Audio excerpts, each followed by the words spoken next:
بسم الله الرحمن الرحیم. قدرمن دوستانو السلام علیکم ورحمت الله وبرکاتو. تیر ورځ موږ تاسو د مایکروسافت ورډ پروګرام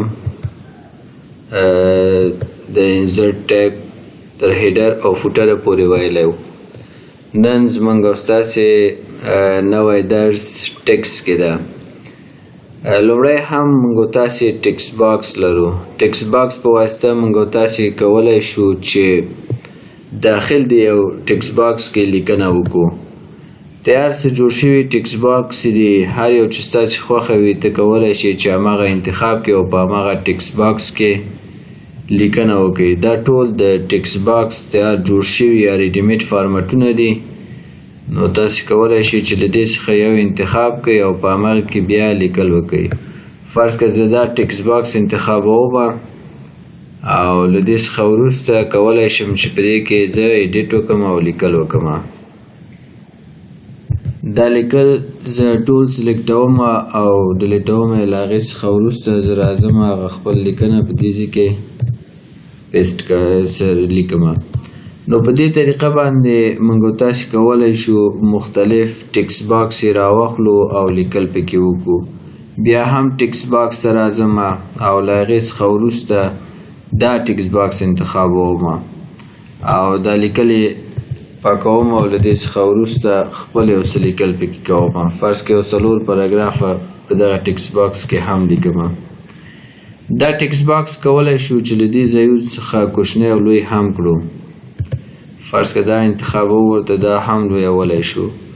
نو په دې طریقه سره موږ تاسو کولای شو مختلف ټیکس باکس واخلو او په هغې کې لیکل وکړو. خو کله هم چې موږ تاسو یو ټیکس باکس اخلو له هغې څخه وروسته دلته یو بل ټیب هم موږ تاسو ته خلاصیږي د شیپ په نوم باندې. دلته موږ تاسو کولای شو دغه خپل ټیکس باکس ته مختلف ډیزاینونه ورکړو. شیپ سټایل ته راځم، هر ډیزاین چې تاسو خوښ و تاسو کولای شئ چې پې اپلای کړئ. فرض کړه دا ډیزاین ما انتخاب کړ. رنګ شیپ فیل رنګ هم ورته له دې ځایه بدلولی شئ. فرض کړه دا رنګ به ورته انتخاب کړو. شیپ آوټلاین یې څه رقم رنګ کړي، نو تاسو کولی شئ چې مختلف رنګونه ورته انتخاب کړئ. فرض کړه زه وایم آوټلاین یې سور وي، همدا ډول شیپ آوټلاین ته راځم، دغه آوټلاین یې چې دی لږ ورته ډبل انتخابوم. ګورئ دا بولډ شکل ته شو. همدا ډول کولی شئ افیکسونه مختلف افیکټس پې اپلای کړئ. همدا ډول کولی شئ چې که چېرته تاسې دلته فرض کړه یو ټایټل ولرئ، فرض کړه د دې ټیکس ټایټل کمپیوټر ده، نو تاسې کولی شئ چې دلته دې ته هم یو افیکټ ورکړئ. مختلف افیکټونه دي، هر یو چې تاسې خوښ شو تاسې کولی شئ چې هماغه افیکټ پې اپلای کړئ. نو دا هم موږ دلته دا رنګ به ورته تور کړو.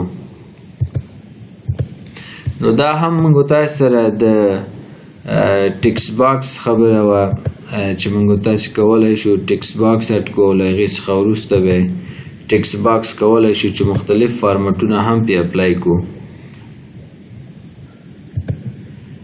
بل استفاده یا استعمال د ټیکس باکس چې ده، ډرا ټیکس باکس ته راځو. دغه کوم ټیکس باکس چې ما ډرا کړي دا به زه بېرته له منځه ویسم او له دې څخه وروسته به دغه ټیکس باکس هم زما په کار نه ده، دا به هم د منځه ویسم. ګورئ که زه دلته یو څه لیکل وکړم، دا زما لیکل شو، او زه دغه رایټ طرف او لیفت طرف ته او همدا ډول ټاپ طرف ته او باټم طرف ته خو لیکل نشم کولی، ځکه زموږ کرزر له مارجنس چې دی له دې ځایه تر دې ځای پورې ده. خو که کله زه وغواړم په دغه ساحه کې لیکل وکړم، دلته خو چې زه خواري وکړم لیکل نشم کولی. یو خو دا ده چې هیډر پکې ورکړئ، هیډر خو بیا ټولو کې ورکول کېږي. نو زه غواړم فقط دغلته یو عنوان ولیکم او دلته غواړم لیکل وکړم، نو دا د ټیکس باکس په وسیله باندې کولی شو. راځو ټیکس باکس ته، ورته دغه تیار جوړ شوي فارمټونه زموږ په کار نه دي، زه په خپله خوښه غواړم یو ځای کې ټیکس ولیکم. نو دلته ډرا ټیکس باکس ورته انتخابوم او له دې څخه وروسته دغلته غواړم زه یو عنوان ولیکم. چې کله دا ما انتخاب که لدې څخه وروسته دلته ټیکس زما انګلیسي ده زه دا آلټ شفت سره پښتو ته اړوم او بیا ورته لیکم دا به ورته رایټ ټو لیفت کو چې پښتو ته شي سایز به ورته لږ لوی کو 14 به کو نو اوس به ورته ولیکو فرض که د افغانستان اسلامي امارت همدا ډول د پوهنې وزارت لکه دا یو عنوان ما ورته ولیکه نو زه دا عنوان سلیکټ کوم او له هغې څخه وروسته دا سنټر ته کوم او بولډ کوم او همدا ډول راځم شیفت فارمټ ته آوټلاین هم ورته ختموم نو آوټلاین انتخابوم ګورې په دې شکل د ټیکس باکس څخه په استفادې ما دغلته یو لیکل وکړه مخکې دا لیکل ما ساده نشو کولی ولې د ټیکس باکس څخه ما استفاده وکړو دا لیکل ما وکړه همدا ډول زه راځم کنټرول ان سره یو بلینک ډاکومنټ اخلم له هغې څخه وروسته زه غواړم دلته یو لوګو راوړم نو دا لوګو څنګه کولی شو چې راوړم دا هم د ټیکس باکس له طریقې کولی شو راځم ټیکس باکس اخلم او له دې څخه وروسته ډرا ټیکس باکس او دغلته یو ټیکس باکس رسموم ډرا کوم له دې څخه وروسته چې دا مې ډرا که بیا راځم شپ فیل ته او د دې ځای پکچر ورته انتخابوم او فرام فایل دا ورته انتخابوم او له دې څخه وروسته ډیسکټاپ ته راځم ما سره تیار لوګوګانې شته ډیسکټاپ کې فرض که دا لوګو زه غواړم انزرټ کړم ګورې هماغه لوګو ما ته دلته راغی بیا شپ آوټلاین ته راځم او آوټلاین یې هم له دې ځایه ختموم ګورې دا یوه لوګو شوه موږ سره نو همدا ډول غواړم دې پلو هم یو لوګو راوړم نو بیا راځم انزرټ ته او د انزرټ څخه وروسته راځم بیا ټیکس باکس ته او ډرا ټیکس باکس اخلم او زه غواړم دغلته هم یو لوګو راوړم نو دا ورته انتخابوم له دې څخه وروسته راځم شپ فیل ته او پکچر انتخابوم او د دې څخه وروسته دا لوګو راوړم انزرټ کوم چې کله مې انزرټ کې دا لوګو راغی وروسته آوټلاین ته راځم او نو آوټلاین ورته انتخابوم ګورې دی بله لوګو نو دا هم موږ تاسې د ټیکس باکس له طریقه راوړلو یعنی ټیکس باکس ډیره استفاده لري مختلفو ځایونو کې ډیره مرسته کوي ټیکس باکس موږ تاسې سره بل هم کویک پارټس لرو ګورې کویک پارټس ډاکومنټ پراپرټي دلته راځم زه یو څه لیکل کوم فرض که دغه لیکل ما وکړه دا فرض که زما سره یو کتاب دی لیکل به ورته لږ زیات کړم دا ما سره یو کتاب دی د دغه کتاب په اړه زه غواړم یو څه معلوماتونه اضافه کړم پراپرټي اضافه کړم فایل ته راځم او له دې څخه وروسته انفو ته راځم او پراپرټیز ته راځم اډوانس پراپرټیز ورته انتخابوم زه ورته وایم دغه زما د کتاب ټایټل چې دی کمپیوټر دی سبجیکټ چې دی فرض که what is networking همدا ډول اتو لیکوالی چې دی ممتاز رحمانی به ورته ولیکو منیجر چې دی فرض که احمد شاه به ورته ولیکو او کمپنی به ورته ولیکو چې ABC کمپنی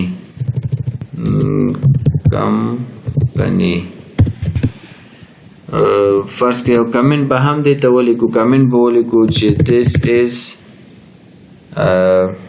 a book for computer science students دا زمونږ د کتاب په اړه مونږ یو پراپرټي ولیکو دا وکیکو سیف کوو یې ځان سره ولې دا پراپرټي مې ولیکل دې څخه وروسته راځم زه کنټرول اس کوم دا ډاکومنټ ځان سره دغه کتاب ځان سره سیفدوم په ډیسکټاپ کې او سیو ورته وهم دا زمونږ سره سیف شو او دا کلوز کوم دا ورته ډونټ سیف کو یس به کو ګوره هغه کتاب خو ما ولیکه او د کتاب په اړوند مې پراپرټي هم ولیکه او بیا وروسته مې سیف که ځان سره دا د کمپیوټر په نوم باندې کتاب دی یو څوک راځي دی باندې ډبل کلیک کوي او دغه کتاب ځان ته اوپن کوي هغه غواړي چې پوه شي چې دغه کتاب لیکلی چا ده لیکوال یې څوک ده نو کولی شي چې راشي انزرټ ته او د انزرټ څخه وروسته کویک پارټس ته راشي او ډاکومنټ پراپرټي ته او له دې ځایه چې دی دغه کوم شیونه چې ګوري دا ټول هغه کولی شي چې وګوري. لکه اتوړی څوک دی چې پې کلیک وکړي وایي ممتاز رحماني دی. همدا ډول بیا کولی شي چې راشي کویک پارټس ته او له هغې څخه وروسته ډاکومنټ پراپرټي ته او بیا ووایي چې کم کمپنۍ پورې مربوط دی. دا کمپنۍ چې ووایي ABC کمپنۍ پورې دا کتاب مربوط دی. همدا ډول کولی شي چې راشي او ډاکومنټ پراپرټي ته کمنټ وګوري. کمنټ هم د دې کتاب دی چې this is a book for computer science students. نو لکه د کویک پارټس د طریقه کولی شي یو څوک چې دغه د لیکل شوي کتاب په اړه ټول مکمل معلوماتونه وګوري. ټایټل یې کمپیوټر دی. نو له دې طریقه کم منیجر یې څوک دی، پبلشډ آرټیکل دی او ټول مکمل معلومات لیدلی شي. منیجر احمد شاه دی. نو دا هم د کویک پارټ خبره. او کویک پارټ کې دومره خبره چې د فیلډ ده. زه به راشم یو بلینک ډاکومنټ به واخلم او له هغې څخه وروسته به راشم یو ټیبل به ډرا کړم. فرض که دغسې یو ټیبل زه غواړم ډرا کړم. جدول مې رسم که دلته لیکم چې نیم او دلته به ورته ولیکم چې کورس او دلته هم ورته لیکم چې فیس. ګورئ نیم به زه ورته ولیکم چې جان. همدا ډول کورس اول به نومونه ورته ولیکم جان، خان، زمان، نوید او شاه. لکه دا نومونه شو احمد، جمال. دا ما سره نومونه شو. کورسونه یې راځم ورته لیکم چې DIT، CIT، ICT. همدا ډول DIT ماوس او همدا ډول DIT او دا هم CIT.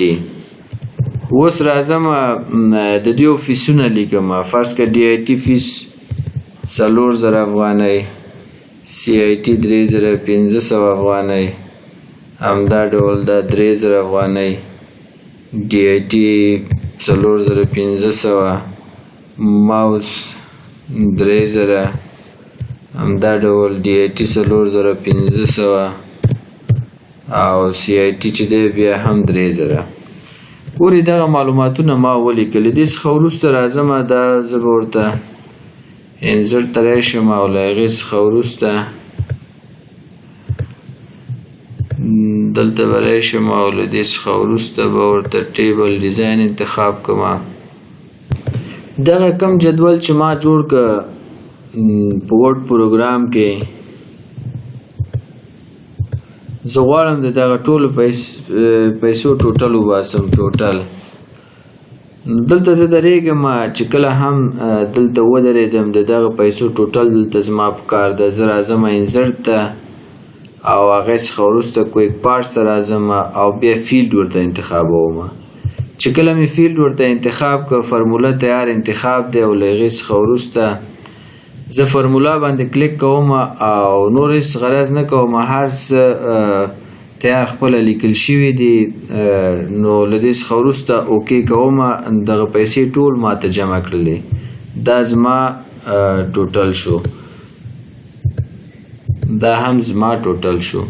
نو په دې طریقه کولی شو چې انزرټ ته راشو له هغې څخه وروسته د فیلډ څخه استفاده وکړو. یعنې په فیلډ کې موږ او تاسې کولی شو یو څه محاسبات ترسره کړو، البته په ورډ پروګرام کې.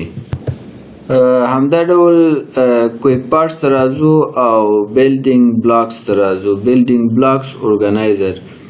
ګورئ کله چې موږ او تاسې هیډر ته راشو دغه ریډیمیډ ډیزاینونه چې تیار جوړ شوي دلته ده، یا فرض که فوټر ته راشو دغه کوم فارمټونه یا ډیزاینونه چې دوی جوړ کړي دي مایکروسافټ، یا پیج نمبر ته راشو دغه کوم پیج نمبر چې دا ټول زموږ سره په کویک پارټس کې په بلډینګ بلاکس کې موجود دي. کله چې دې باندې کلیک وکړو ګورئ دا موږ سره دلته موجود دي. نو تاسو کولای شئ چې له دې ځای څخه ایډیټ کړئ او فرض کړئ ګورئ دا موږ تاسو سره د کاور پیج په اړه ده. که دغه کاور پیج د اسټن په نوم دی که غواړئ دا په خپل نوم ایډیټ کړئ، یعنې دا داسې یو کاور پیج دی چې هر وخت ستا په کارېږي. نو ترې شه دلته ایډیټ باندې کلیک وکړه او له دې څخه وروسته نیم ورته ورکړه مای کاور پیج ورته انتخاب کړه، ولیکه نو اوکې کړه. چې کله دې اوکې کړه ډو یو وانټ ټو ډو صحیح دی یس، او له دې څخه وروسته دا انزرټ کلوز کوئ. ګوره دا خو ما سره دلته راغی، لکه هدف د دې دا شو چې دا کم کاور پیج ما په خپل نوم باندې سیف که کله هم چې زه کاور پیج ته راځم نو کم کاور پیج چې ما ځان ته انتخاب کړی نوم مې ورته ورکړی او هر وخت ترېنه استفاده کوم هغه به اوس دلته موږ سره راغلی وي. نو ری به شو مای دلته به پیدا کو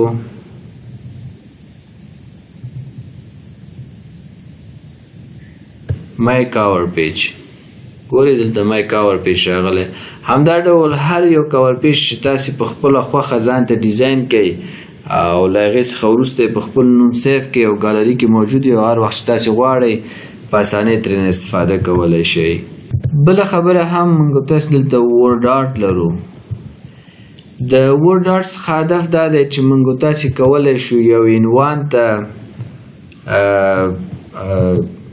ډیزاینونه ورکو. زه به دا ټیبل له منځه ویسم او له هغې څخه وروسته به دلته زه یو عنوان ولیکم.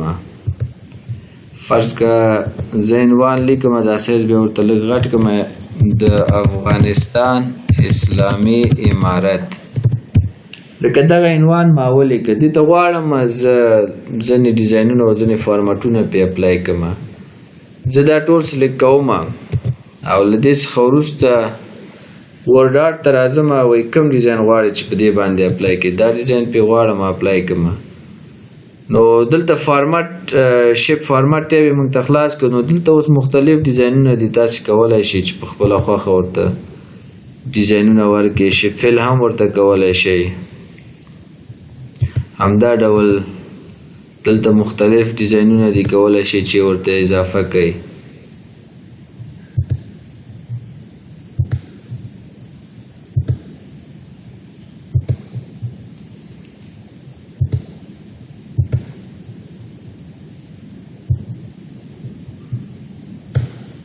لکه په دې شکل باندې موږ تاسې کولی شو د آوټلاین به یې ورته له منځه یوسو. نو آوټلاین به ورته انتخاب کړو. ګورئ دا موږ تاسې سره یو عنوان شو او دا چې موږ ډیزاین کړ د ورډ آرټ له طریقه موږ دا ډیزاین وکړه.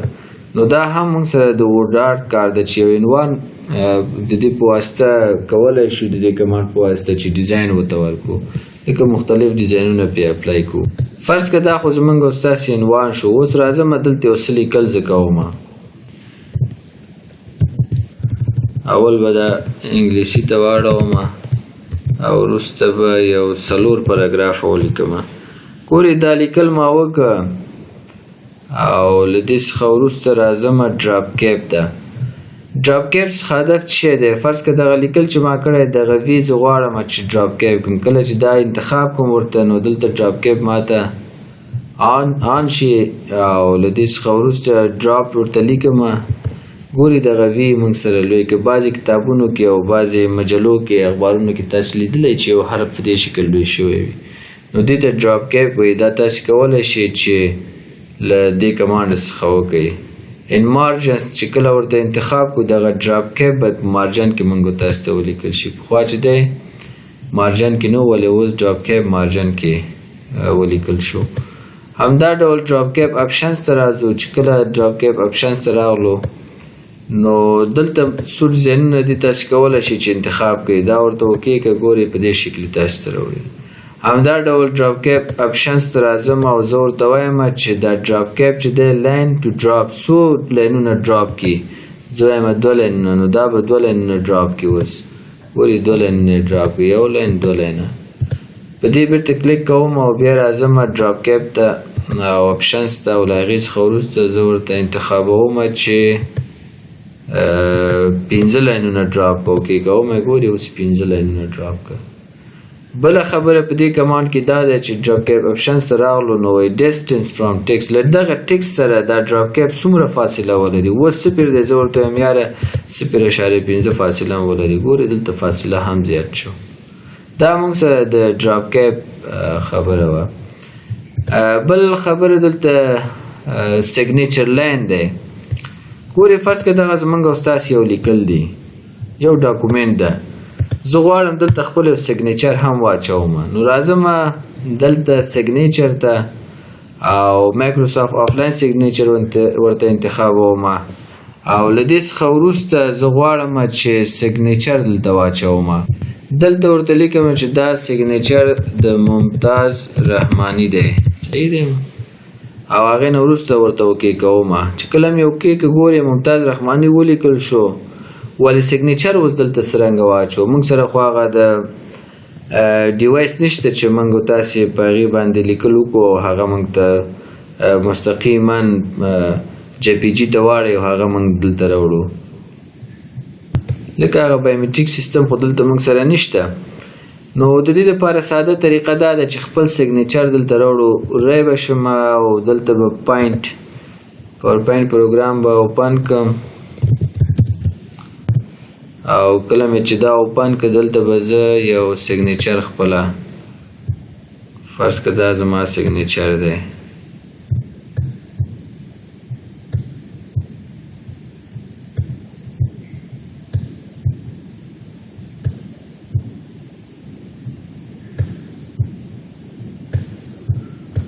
فرض کړه دا زما سیګنیچر دی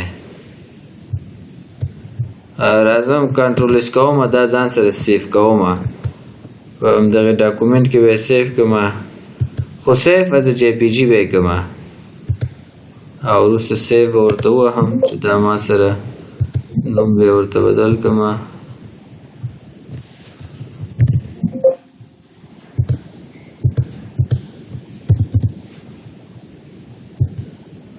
دا ما سره په ډیسکټاپ کې سیف شو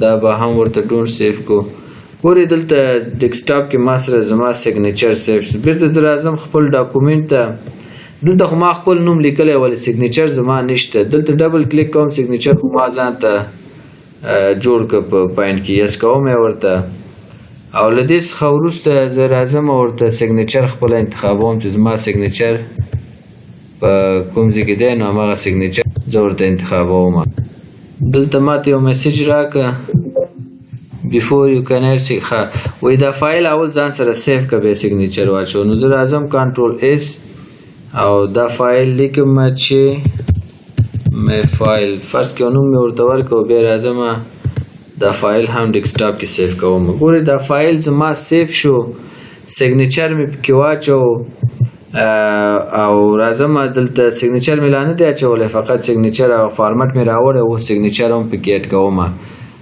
ډبل کلیک پې کوم سلیکټ ایمیج ورک آفلاین او له دې څخه وروسته لږ صبر ورته کوو اوس هغه سیګنیچر چې ما پاینټ کې ځان ته جوړ کړی دی نو هغه سیګنیچر دا یو دی دا ورته انتخابوم او سلیکټ کوم او له هغې څخه وروسته ساین ورته انتخابوم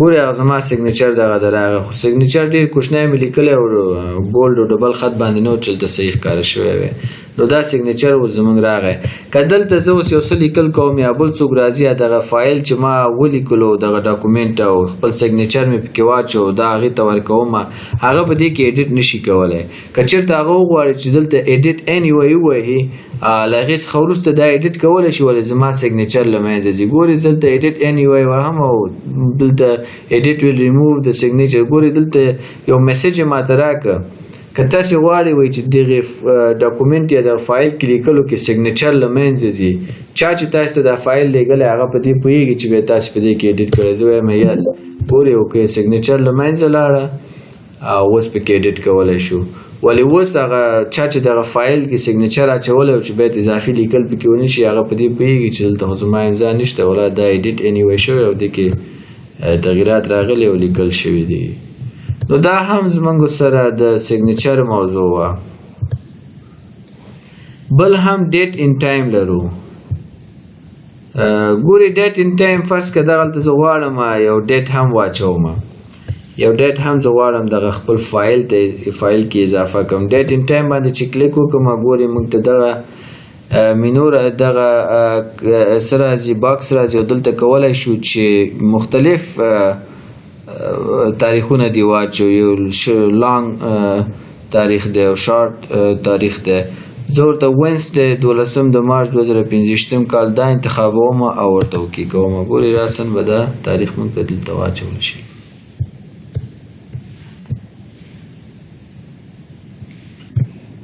همدا ډول بیا هم راځم ډیټ ان ټایم ته که دغه تاریخ تاسې په پښتو باندې غواړئ نو دلته راشي پښتو ورته انتخاب کړئ او بیا ورته راشي هجري انتخاب کړئ او له هغې څخه وروسته دا ورته انتخاب کړئ ګورئ چهارشنبه د 1446 د رمضان 14 نو په دې طریقه کولی شي پښتو تاریخ هم بیرته ډیټ ان ټایم ته راځم او دا انګلیسي ته انتخابوم او بیا اوکې کوم په دې طریقه کولی شو چې تاریخ په خپل یو ډاکومنټ کې اضافه کو دا به سیټ از ډیفالت کو دلته یو بله خبره هم شته ګورئ اپډیټ اتوماتیکلی فرض که زه راځم دا تاریخونه بیرته پاکوم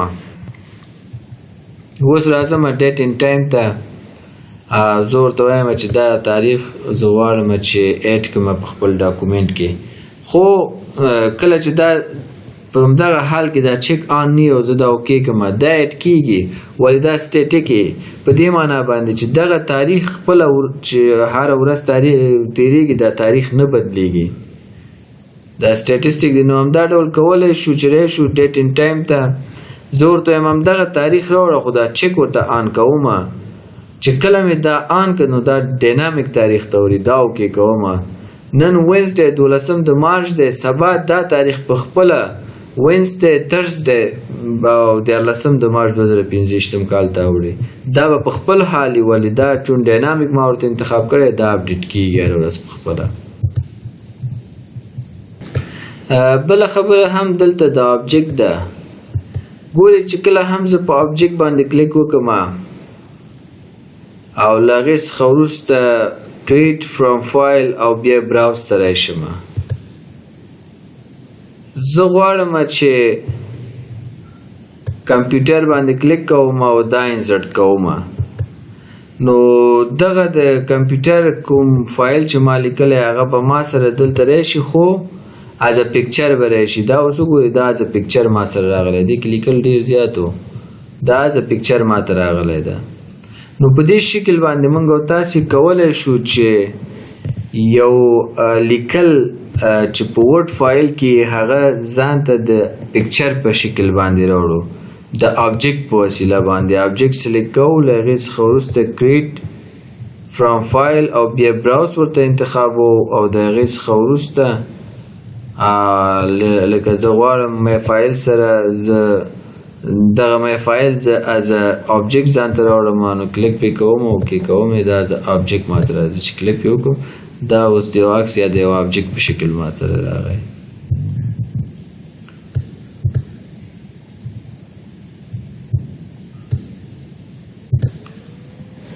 دا هم موږ سره د آبجیکټ خبره وه په آبجیکټ کې یو بله خبره لینک هم جوړولی شو چې کله آبجیکټ ته زه راشم کریټ فرام فایل او دې ځای نه براوز کوم یو فایل ورته انتخاب کوم فرض مثال زه راځم ورته فایل یو بل فایل انتخابوم یا هم دغه مې فایل انتخابوم او دا انسرټ کوم خو لینک ټو فایل انتخابوم ورته ډسپلی از آیکن مې چې کړی نو یوازې به فایل دغه آیکن ماته راوړي چې ډبل کلیک وکړم پې اوپن کېږي خو زه دا لرې کوم لینک ټو فایل ورته انتخابوم اوکې کوم اوس دلته ګورئ دا لینک شو کله هم چې زه په خپل هغه مین فایل کې تغییر راوړم دلته تغییر راځي او که دلته تغییر راوړم هلته به تغییر راځي نو دا هم یو لینک شکل موږ ورته ورکړه لینک مو ورسره جوړ کړه بله خبره دلته د ټیکس فرام فایل زه به راشم کنټرول ان به کوم یو نوی صفحه به واخلم او له هغې څخه وروسته به راشم دلته یو څه لیکل وکړم فرض کړه 15 پاراګرافونه ما ولیک په دغه 15 پاراګرافونو کې یا په دې کتاب کې دغه ځای ماته ډیر مهم دی. صحیح دی؟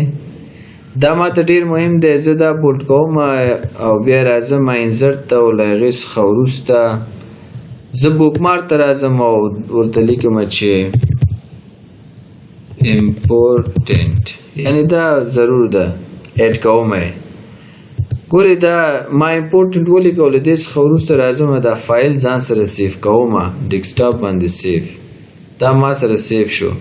زه دا نور کلوز کوم، دا به هم کلوز کو او دا به هم کلوز کو. اوس بیا راځم ورډ ته. کله چې ورډ ته راغلم همغه لیکل چې دی اوس ما دلته پکار دی، کوم چې مهم و شاید هغه یو اوسي، دوه اوسي، لس اوسي. نو دې دپاره چې هغه لیکل زه دلته راوړم انسرټ ته راځم او د هغې څخه وروسته آبجکټ ته راځم او ټکسټ فرام فایل ورته انتخابوم. چې دا مې ورته کله انتخاب کو بیا راځم رینج ورته انتخابوم او هغه بوکمارک، هغه کوم لیکنه کوم ځای چې ما سلیکټ کړی او بوکمارک مې ورکړی و هغه بوکمارک نوم اوس مانه دلته غواړي. زه ورته وایم چې هغه بوکمارک نوم و امپورټنټ او اوکې کوم. ګورئ له دې څخه وروسته انسرټ کوم.